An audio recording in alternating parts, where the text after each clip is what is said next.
Wa munsi udasanzwe wageze, umujyi wa Kigali wuzuyemo amadarapo y'umweru n'umukara, wagira ngo turi Los Blancos.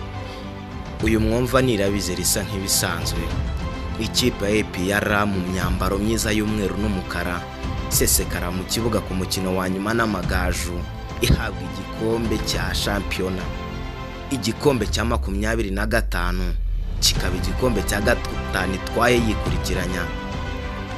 Ikipe ya APR nk'ibisanzwe ni ikipe ikomeye twese twubaha mu Rwanda.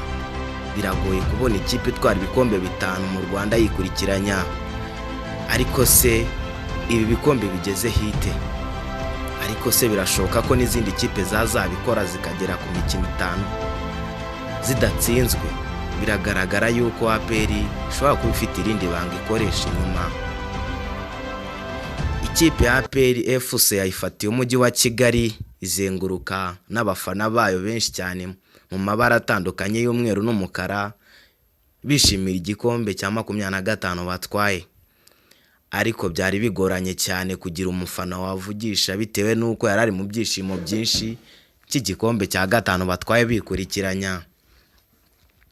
APR FC nyamukandagira mu kibuga imituti karasa, nyamureba mu izamu incundura zikanyeganyega, Gitinyiro n'utundi tuzina twinshi bahitazira.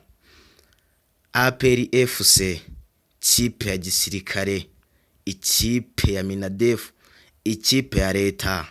APR FC ni ikipe ikunzwe cyane.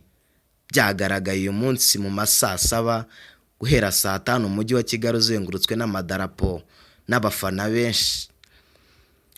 Umuvugizi w'abafana ba APR yatuganirije atubwira duti, ikipe yacu ni ikipe ikomeye, ikipe itwaye igikombe cya 5 cya shampiyona cyikurikiranya. Ati nubwo twasezerewe mu cyamahoro, ariko ibyishimo uyu munsi nibibura kugaragara, natwe twabonye isomo tuzisubiraho.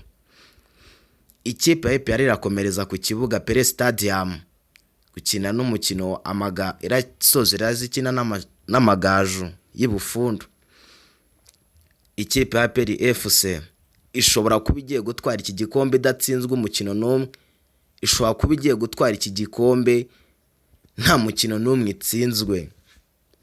Ifite rutahizamu Mbawoma Victor, afite ibitego 14. Biragaragara yuko muri uyu mukino w'amagaju ashobora gutwara iki gikombe atsinzemo igitego akagira ibitego 15, akaba top scorer w'ishampiyona y'uyu mwaka. Biragoranye cyane, aranganye ibitego na Elijah wa Bugesera kuko afite ibitego 14, bombi baranganye ibitego.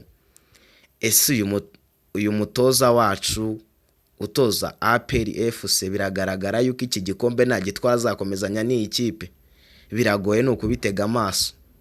Ese Victor Mbawoma natwara iyi shampiyona, agatwara iki gikombe ari Meri Biteri wa shampiyona, bizagenda bite? Ikipe ya APR FC biragoye kubona undi mutoza, biragoranye cyane ko n'undi mutoza wenda ushobora kuba ari kwifuza kuyitoza. Ni ikipe ikomeye y'ubukombe.